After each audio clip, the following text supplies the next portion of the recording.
हमारी वीडियोस को देखने के बाद लाइक और सब्सक्राइब करना बिल्कुल ना भूलें। मुस्लिमों के बाद अब ईसाई समुदाय के खिलाफ चीन ने चुपचाप अपना तानाशाही फरमान जारी कर दिया है। चीन में रह रहे ईसाई धर्म के लोग अपने धार्मिक प्रतीक चिन्ह जीसस क्राइस्ट के ना तो फोटो न ही क्रॉस को अपने घरों पर अब लगा सकते हैं। इसकी जगह उन्हें चीन के कम्युनिस्ट पार्टी के फाउंडर माओ से तुंग और राष्ट्रपति शी जिनपिंग की फोटो लगानी होगी। चीन के 4 राज्यों के सैकड़ों चर्चों के बाहर लगे धार्मिक प्रतीक चिन्ह क्राइस्ट को हटा दिया गया है। चीन के इस तानाशाही फरमान का खुलासा अमेरिकी रेडियो फ्री एशिया की एक रिपोर्ट में किया गया है। चीन में करीब 10 करोड़ ईसाइयों की आबादी है। शी जिनपिंग सरकार ने पहले ईसाइयों के धार्मिक स्थल चर्चों को निशाना बनाया।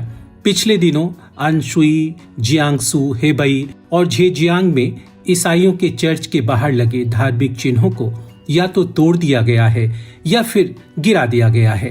करीब सप्ताह पूर्व रविवार को शिवान क्राइस्ट चर्च के बाहर बड़े क्रॉस को हटाने के लिए करीब 100 कर्मचारी लगाए गए थे। इस बाबत चीन का कहना है कि चीन किसी तरह की धार्मिक गतिविधियों को मंजूरी नहीं देना चाहता। इसके साथ ही शी जिनपिंग का तुगलकी फरमान है कि देश में किसी भी तरह की धार्मिक किताबों का इस्तेमाल या उसका ट्रांसलेशन नहीं किया जा सकता। आदेश न मानने वालों को सजा की धमकी दी गई है। चर्च के बाद अब ईसाइयों के घरों में लगे जीसस क्राइस्ट की फोटो, क्रॉस और मूर्तियों को हटाने के आदेश दिए गए हैं। गौरतलब है कि चीन में क्रिश्चियनिटी 7वीं सदी में टेंग शासन के समय से मौजूद है। चीन के दक्षिण पूर्व हिस्से में ईसाइयों को बोला गया है कि अगर गरीबों के लिए चलाई जाने वाली योजनाओं का फायदा वो उठाना चाहते हैं तो उन्हें ऐसा करना ही पड़ेगा। ईसा मसीह उन्हें गरीबी या बीमारियों से निजात नहीं दिलाएंगे। ये काम चाइना कम्युनिस्ट पार्टी करेगी, इसलिए उन्हें जीसस क्राइस्ट की जगह शी जिनपिंग की फोटो लगानी चाहिए। सो कानूनी कार्रवाई के डर से युगांग काउंटी में रहने वाले ग्रामीणों में ईसा मसीह और ईसाई धर्म से जुड़े 624 पोस्टर खुद हटा दिए और 453 जगह पर चीनी राष्ट्रपति शी जिनपिंग के पोस्टर लगा दिए गए हैं। सरकार द्वारा शी जिनपिंग के 1000 से ज्यादा पोस्टर बांटे गए थे। आपको बता दें कि चीन सरकार ने ईसाइयों पर क्रिसमस 2018 से पहले सख्त रवैया अपना लिया था। चीनी सरकार पिछले कुछ सालों से उन धार्मिक नेताओं के खिलाफ कार्रवाई कर रही थी जिन्हें वो शासन और स्थायित्व के लिए खतरा मानती हैं। कानून के तहत चीन में सभी धर्मस्थलों को सरकार के पास रजिस्ट्रेशन कराना अनिवार्य होता है।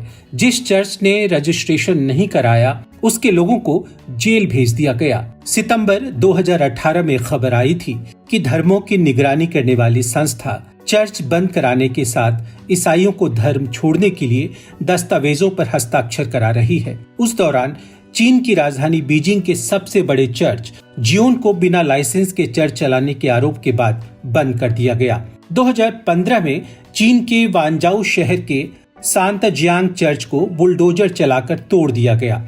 वानजाऊ शहर में करीब 10 लाख ईसाइयों की आबादी है। वैसे आधिकारिक तौर पर नास्तिक देश कहलाने वाले चीन में सबसे ज्यादा लोग बौद्ध, ईसाई, इस्लाम और ताओइज्म को मानने वाले हैं और ईसाई धर्म को तेजी से चीन में बढ़ता हुआ धर्म माना जा रहा है। इससे पहले चीन पर शिनजियांग प्रांत में लाखों उइगर मुस्लिमों को कैद करने के आरोप लगते रहे हैं। उइगर मुसलमानों के तैयार यातना शिविर हिटलर और स्टालिन के कुख्यात गुलाब के मॉडल्स पर तैयार किए गए हैं। उइगर मुसलमानों पर भी चीनी उत्पीड़न जारी है। उन्हें दोबारा शिक्षा देने के नाम पर बनाई गई यातना शिविरों में जबरन नसबंदी, हलाल मांस पर पाबंदी, पुरुषों को दाढ़ी रखने पर रोक जैसी खबरें आती रहती है।